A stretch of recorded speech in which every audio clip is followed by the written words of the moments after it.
Hey y'all, it's July 19th, 2024, continuing saga, Ron Holmes, Creek Boy, adventuring through life, trying to learn lessons, and maybe some of my family or friends or anybody that cares might learn a lesson from my mistakes or maybe learn something good. But regardless, I'm talking about right now, we've transitioned, and my age is in the early 30s. When I moved to Maryland, took the church in Maryland, I think I was 32.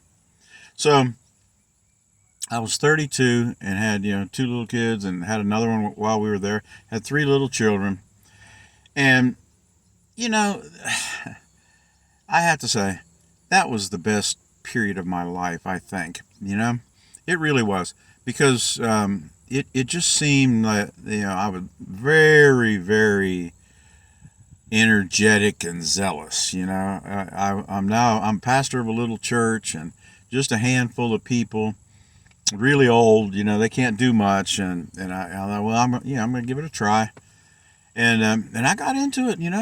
I really I was genuinely convinced that I was saving the world. The world needed what I had, and when you're genuinely converted to Christ Jesus, it's real. I mean, I don't care what you think. I don't care, what you believe. I don't care. I don't care. I don't care anything. If it happens to you, something genuine and real has happened. And I was of the opinion that I had discovered the best thing in the world. I had discovered the answers to not just my problems and questions, but also to the whole world, whether the world wants it or not, and it's irrelevant, because when it happens to you, when your life goes through this process of well, yeah, I think God allows us to break ourselves down with foolishness and stupidity so that we'll open our eyes. And I am very wide-eyed, and I'm after it.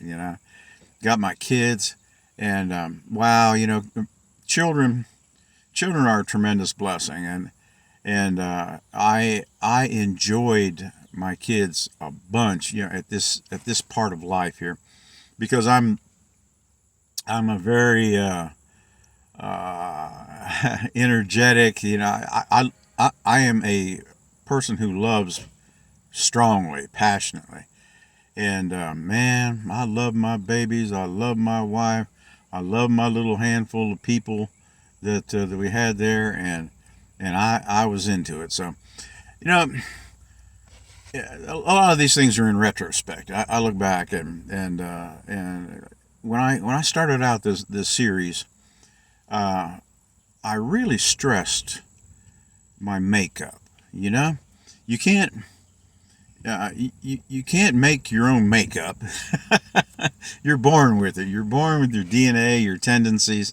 Some things that you're born with, and of course, I'm very passionate. If I did anything, and I'm still that way pretty much, but if I did anything, I did it as strong and fast and good as I could. And and so all of that German and Bedouin DNA, is now not looking to conquer the world physically, like my relatives apparently did in World War II and won, but to conquer the world spiritually. It just I marvel, as a person who knew absolutely nothing about spirituality for 27 years. Nobody said anything, and now I'm alive. I'm after it, and so we started out, and this period is really important. It introduced me to a lot of things. Yeah, it introduced me to a lot of things. I found out, surprisingly, that not everybody thought like me. You know, I just assumed that if you spent your whole life in a church that teaches certain doctrines and things like that, that you believe them and accept them, and especially this little handful of old people, I thought, well, I'm just going to usher them out and hopefully be able to bring in a generation behind them and all that. But man, I got on it. Of course, word of advice: anytime you see a little church sitting out, whether it's in the country, whether it's in the city, or whatever, and all it has is just a little handful of people, and seemingly most of those people are related. They're related, and there's a reason for that little church being little. There's a reason that their spirit doesn't attract other people.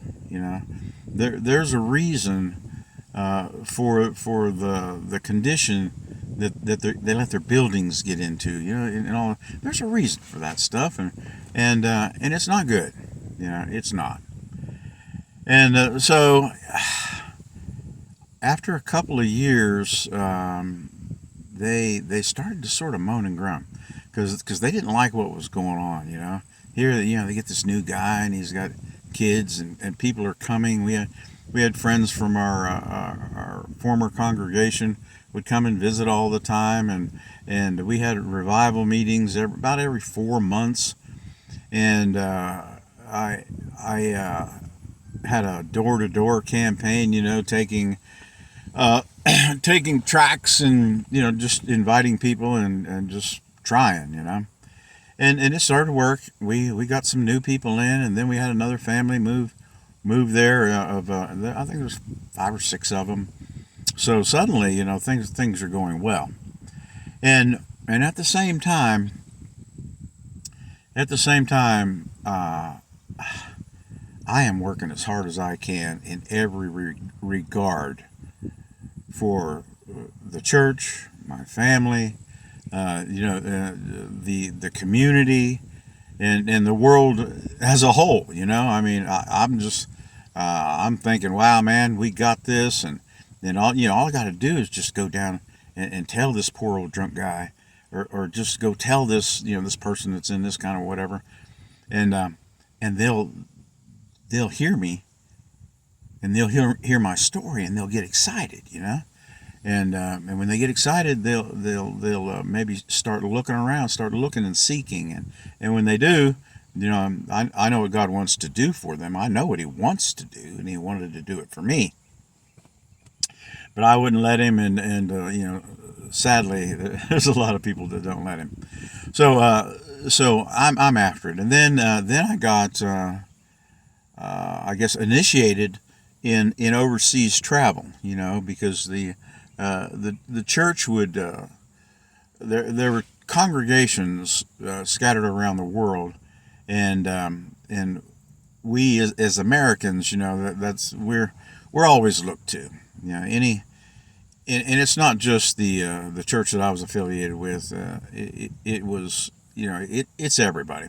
They look at Americans, and they feel that there's a leadership. They feel that there's something special about Americans, and they also think we're all rich. So when you go overseas, unfortunately, there is quite a bit of gold digging opportunism that you'll see, and so my first overseas trip was it was a really good starter trip. There was a meeting going on in the Philippines, and I knew the lady pastor there, and she was a great person. She's really a great person. And so my friend that had the big congregation. I don't know whether I mentioned this already, but had a friend that had a big congregation in Ohio, and he was busy. He didn't have time to go to all these places, and he would call me up. He said, "Hey, we need somebody like you, maybe, that can go to the Philippines." And he said, "If you're flying, I'm buying." Well, he did. I mean, man, he took care of me, and he bought the plane tickets, paid for the expenses, and all that. And I went over there, and I did all I could do. There were a group of pastors that went there, and I don't know what the meeting occasion was. I don't remember all that. But man, I sure do remember waking up in the Philippines. I remember that. Of course, the trip. If you've never traveled on the other side of the world, the trip is physically taxing. But I'm like in my mid-30s, and nothing phases me at that stage in life, for sure. I was strong, and so I got there to the Philippines, and I was just intrigued. We got there. Anytime I traveled overseas, we always arrived in the middle of the night, and so we checked into a hotel in the dark. I didn't know what was going on around me and all, but in the morning, next thing I know, I mean, roosters are crowing everywhere, and we're in a city, I thought, what in the world? So, man, I got up and I slipped my clothes on, and I, of course, I'm totally exhausted from this, whatever, 20 hours in the air, whatever. I'm totally exhausted, but I was just amazed. I was amazed. I went down and I just sat down on the front steps of this hotel. I didn't wake anybody up. I just walked down there. I sat down the steps and I watched. And it was so cool. They have these jeepneys, they call them, and it's just like a long jeep, and it's got bells and horns and whistles and lights and painting, all kinds of stuff. They're really gaudy. They make each one really individual. You need to go online and check them out. Jeepneys. And then there was the tricycle. It was like a three-wheeled bubble motorcycle, and it was like a 100 or 125 motorcycle with a little bubble so that a couple people can sit in the back and not get too wet. And it's just they're going everywhere. And I see the school kids going to school in their uniforms, and the workers, getting up and going to work. And then I thought, wow, what is this place? And so finally they came and got us, and they took us over to the pastor's house, which it wasn't that far from the hotel, and we stayed at the hotel while we were there in that particular city.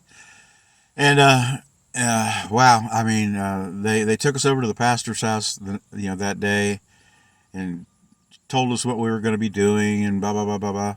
And so the next morning, I woke up again, the roosters crowing. And I thought, my friends are still sleeping. The guys I'm traveling with, they're still sleeping. And I got up, and I don't know the native language, Tagalog. I don't know their language at all. And I flagged down one of those tricycles, and somehow communicated to that guy to take me over to the pastor's house, because there's a bunch of people there, a bunch of American people too. And so the sun was barely up, and I'm banging on their door. And it was funny because there was a million people sleeping all over the place in there, and it was like I electrocuted them all. They're running around, and I just had a good time. I really did. They fixed me an American breakfast, bacon and eggs and all that stuff, and then they fixed a Filipino breakfast, this dried fish called daing. So they have dried fish and rice and tomatoes and stuff for their breakfast. So I just ate Philippine breakfast and American breakfast, big growing boy. and it was an amazing journey with amazing people, and we traveled through the country. We went up to the mountains in Baguio City. We had to go through a military checkpoints, and they're serious too, man. They put a machine gun nest up. They want to stop and talk to you. You're stopping. So we had to go through military checkpoints because they had communist guerrillas up in the mountains. They said, I didn't see any of them, but they said they were there. And I really enjoyed it. I ate food that I didn't even know existed. Of course, the famous balut, which is a duck egg that they allow the duck to grow, and then they stop it, and then they boil it, and you eat the egg and the duck and whatever's in there. I tried it, but man, whew, my little duck inside that egg, I saw my son went later. I went with my son later, and he ate it, and his little duck was sort of mixed in with the egg. You couldn't really tell it. But man, I picked that little rascal's a little black duck, and man, he had feet, he had wings with some feathers sticking on, he had a beak, all that stuff. And they expected me to pop it in my mouth, and I don't, swallow the thing, but that was one thing I couldn't do. I mean, I ate fish eyes, I ate all kinds of crazy stuff. Those folks, I love them. They'll eat a bird, they'll eat a lizard, they'll eat reptile, fish, anything. Bugs. They eat it all. And most of the stuff I could eat, but the last little bit of balut, I couldn't finish that little bird thing. I just couldn't do it. But I introduced myself to some adventurous concepts in eating.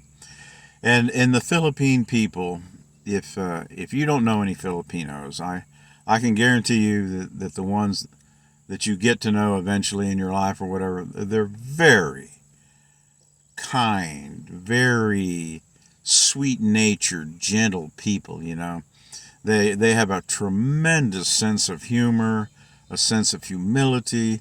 They're hardworking people and just very sincere. I must say, other than people from West Virginia and in the United States, I'll say some in the United States. The Philippine people it's a tremendous culture. They're good, they're decent. Now there's a lot going on, they've got drug problems now and poverty, when you're stuck on an island and seemingly they keep electing really weak governments, but they're great people, and they end up, many of them move. They travel around the world working. They work on ships. They work all over the place. So the Philippine people are wonderful. If you ever get a chance to go to the Philippines, I recommend it highly, 110%. Have a good time. Anytime you travel overseas, you got to be careful when you travel. But these people are good and decent. Now, as an American, you got to remember, and if you've never gone overseas, whoever's listening, if you've never gone overseas, be careful, and that's, it's in the Philippines too, it was interesting, but I've been around long enough, and at that point, I had for sure. I've been around long enough that I understand man, yeah, and I understand the nature of men and the danger of men. And these people are profoundly affected by poverty, and they see an American and they think you got money, and they would really like to have some of it by hook or by crook, And will they hustle you? Yeah. We went on a trip, a little boat out across a little bit of water to this island, and it had a volcano, Mount Taal, Taal, Taal. And so I went there, and we got there, and as soon as we got there, these villagers caught us coming off the boat, and they had these straw hats. Oh man, it's hot. You gotta have a straw hat. If you're gonna hike up the volcano, you have to have straw hat. And so they just put a straw hat on everybody's head, then stuck their hand out for money. you know. And I've always worn a cap, you know. And, there is a little bit of hair up there, but not much. But uh, I've always worn a cap, and I had a cap on my head, and those crazy people came and smushed this bamboo hat on top of my hat, you know. And I thought, well, hey, you know, it is hot, it is sunny, and I can understand the need for this. So I gave them the couple bucks, whatever it was, and hiked up the hill. And wow, it was an experience too. You know, you hear these things, you know, but this is an active volcano, and so you know they you had an option. They had these poor little donkeys that you could get a ride on this little donkey. And you know the guy would walk the donkey, and you go up, because it was a hike. I mean, it was a hill. It was up there. You know, look at it. You can Google it. Mount Taal, Taal. So we start hiking up there. Of course, you know, I'm young and strong. There's no problem. I don't need a donkey. I felt sorry for the donkey, honestly. I mean, they were so little. And of course, you know, the a little bit on the heftier side of tourists is the one that utilizes the assistance up the hill. So they had these donkeys, poor little donkeys, carrying great big old folks. But now the reason I'm telling you, oh, well, let me finish what it was like before I tell you the moral to the story. So we're going up this thing, and there are rocks on the side, you know, sides, and like a path goes up, and so we're going up there, and man, steam would release, you know, beside us. It would just shoot up, you know. I'm not dangerous, pressurized, whatever, but steam. I'm thinking, whoa, man, what in the world? You know, because I'm thinking, well, if I'm walking up here, I'm trusting that it's relatively safe, you know, or I wouldn't be there. Or somebody would say, hey, you shouldn't do this. But man, we got up on the edge of that thing, up to the top, and you stood there and you looked down, and it was like you were looking down in a valley, you know, because it was round, and there was like a lake down there, a volcanic lake in the middle of the volcano, and there was steam coming up off that water inside that volcano. And there, of course, there was more. The steam was it was bigger because in that hole it was, you know, you were closer to the source of the steam. And I looked down in there and I thought, man, I wonder how hot that water is, you know, because nobody was going down there. Nobody was saying, hey, I'm gonna go down there and stick my toes in that water and see what it's like, you know. I mean, the natives nobody was down there. You go to the Grand Canyon and far down there and all that is, you see people down there fooling around, but you don't see anybody fooling around down inside this volcano at all, you know. So it was a real experience, and I'm thankful to be able to have had it. You know, it was interesting. But to show you how Americans are treated, okay, we hike back down. We get back down to the boat that we got to take back to where our vehicle is and stuff. And suddenly the lady that scrunched the hats down on everybody's head is grabbing the hats, snatching the hats off those people, and telling them, they were saying, hey, that's my hat. And she was telling them, no, you only rented it. You didn't buy it. You rented it, you know, which, yeah, that was a scam.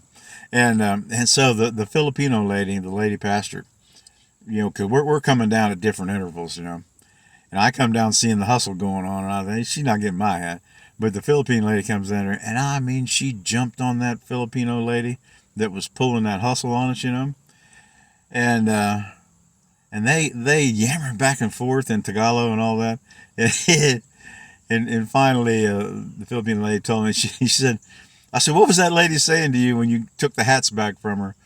She said, she told me that I wasn't really a Filipino because I was interfering with her making a living, you know. So, you know, it's commonly accepted. You'll get hustled. I have been hustled in India, hustled in Africa, hustled in Europe, hustled in Asia, every which way. They're trying all the time, and I don't think I came away completely unscathed, but from being taken. But I'll tell you this: they didn't get me very often, and I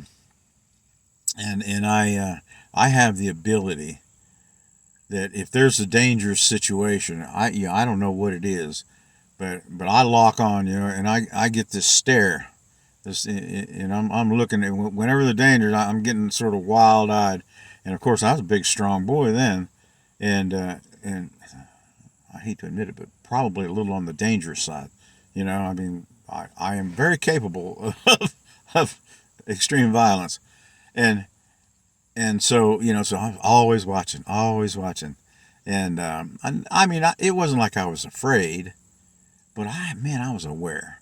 My little antennas, and as an American, you travel overseas, you better have your goggles and bug eyes and observation, whatever stuff. You better have it going on.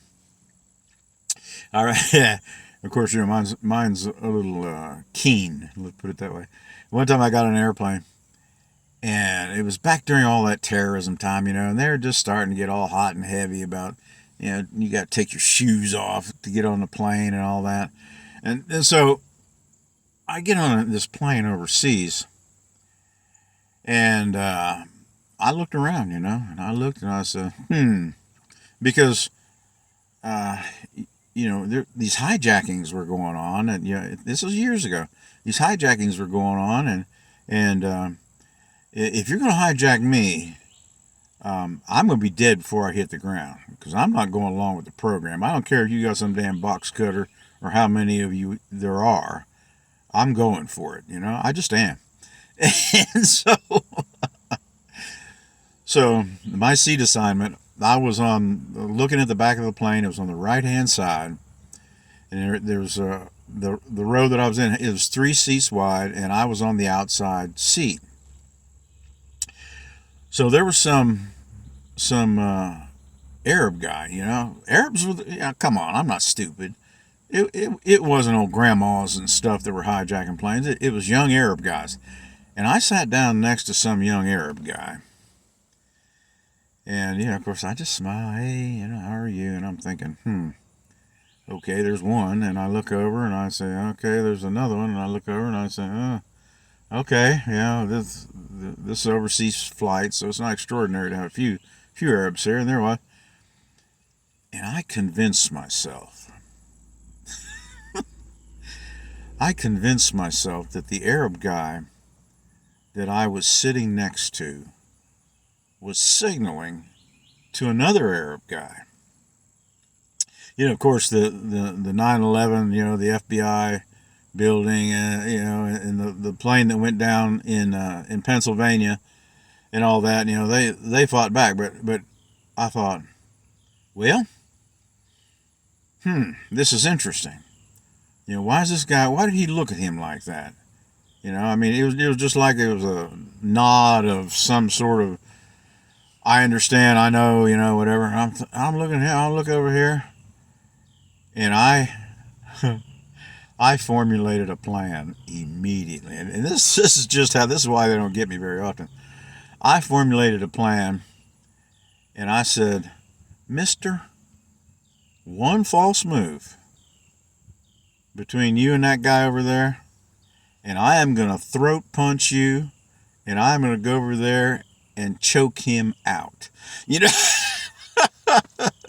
Before either one of you knows what the hell happened.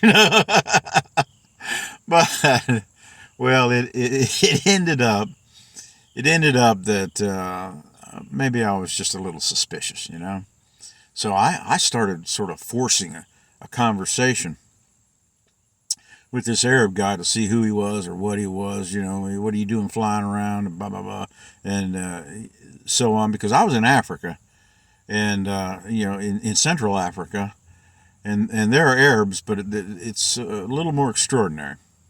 Well, this guy, he tells me the story. He was going to a wedding.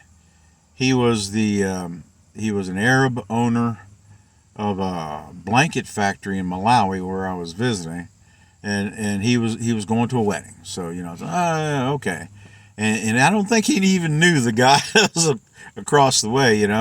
I mean, it's almost like if you're the only two Americans in the room, you sort of maybe might nod at each other, say, hey, bro, I don't know what he was doing, but I'm telling you, it was close. There were so many things that were going. It was fun. I'll just tell you some of it. Just maybe you'll learn. Maybe you'll learn I'm crazy, and maybe you'll learn how to take care of yourself if you travel. But we one time we stopped. There was three of us. Two, maybe no, just two. Just two. No, there were three. I remember now. Yeah, there were three. We got off the plane. We had to spend the night in London, and we got off the plane, and we were going to catch a little bus into a hotel, a little shuttle bus and all that. So we are standing in this shuttle bus thing at the airport, right? And some guy comes strolling by, and he slowed down, right?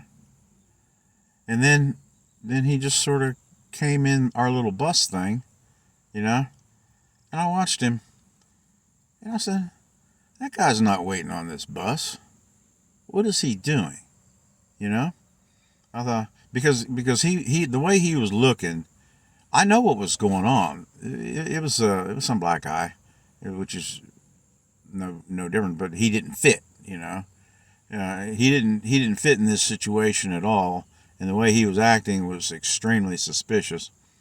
So I deduced that this guy's going to snatch somebody's bag and run, and we're not going to be able to catch him. Because he's a healthy-looking dude. I said, we're not going to be able to catch him. So I told my friend, I said, hey, just stand behind this guy over here, would you? So one of them went and stood behind him, and I went around, and I just sort of maneuvered over to the other side of him. So basically, he had somebody on the left and somebody on the right and somebody behind him, right? Just standing there waiting for the bus. But for some odd but true reason, the bus suddenly became irrelevant to him. He must have forgotten that he didn't need to take the bus, and just remembered when our stuff wasn't just laying out there for him to grab, And so this guy takes off, and I thought, got him again, didn't we? It's just that way. One time, me and another guy, we were walking down the streets in India, in Hyderabad, which is a huge city, And we're walking down the street, and I noticed there's some guy that's walking a pretty good distance behind us, but he's mirroring our movements. When we stop, he stops, and he's getting a little closer, getting a little closer, getting a little closer. And I thought, I told my friend, I said, let's stop here for just a second. So we stopped, and and he was walking behind us, and suddenly he stops, right? So I told my friend, I said, I don't like this guy here, and I said, why don't you keep on walking, and I'll be behind you. I said just walk, and I'll be behind you. So he starts walking, and then I start walking towards the guy. So I'm going in the other direction of my friend. I start walking towards this guy, and I mean, his eyes got big as saucers. Whoa, right? And so I walked past him, and I looked at him, I just looked at him. And after I got about, 8-10 feet past him, I turned around, and I started following him. So he was following my friend, and I was following him. And I hollered up at my friend, and he turned around, and it's odd how that fella, all that time he was starting and stopping and standing right there, he suddenly felt a need to cross the street. Yeah, he got away. And it wasn't that we were dangerous. He knows that two white dudes walking down the street in India are not looking for Indians to rob. I knew it was going. He knew it was going. He knew the gig was up. So those kind of things, they happen over and over. Overseas travel is fun, but you got to keep those feelers out all the time. And there's some places that are definitely more dangerous than others, but it's all something that you have to be aware.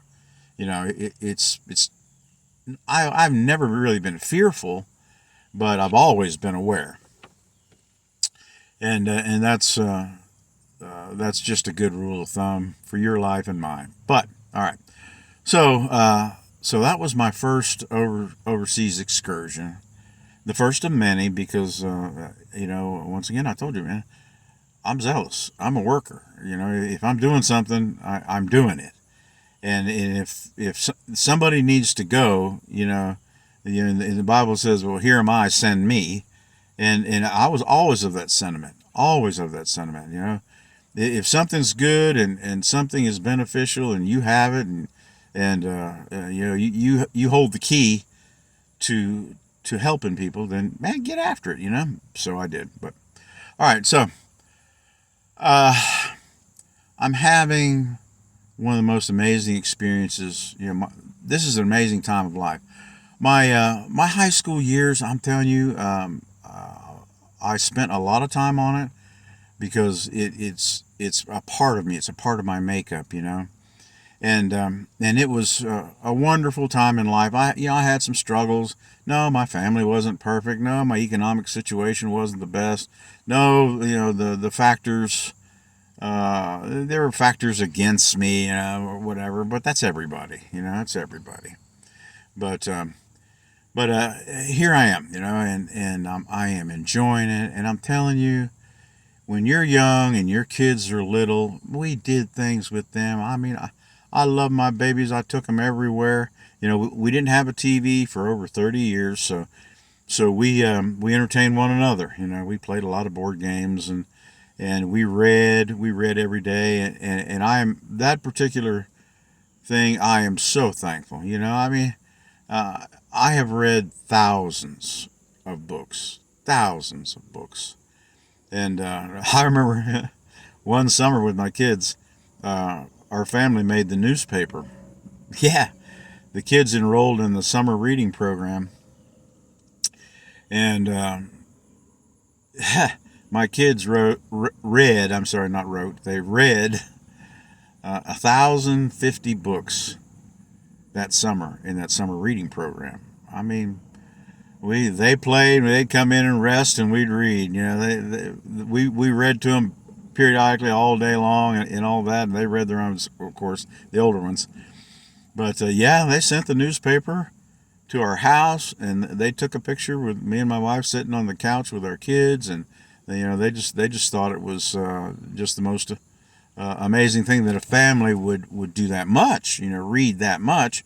But if you don't have a TV, you tend to expand your mind, not expend. You expend it on TV. You expand it on books and literature. So the love of reading is instilled in me and the vast majority of my kids. Not all of them, there's a couple of them that aren't as into it as the rest. But boy, they'll still listen to a story.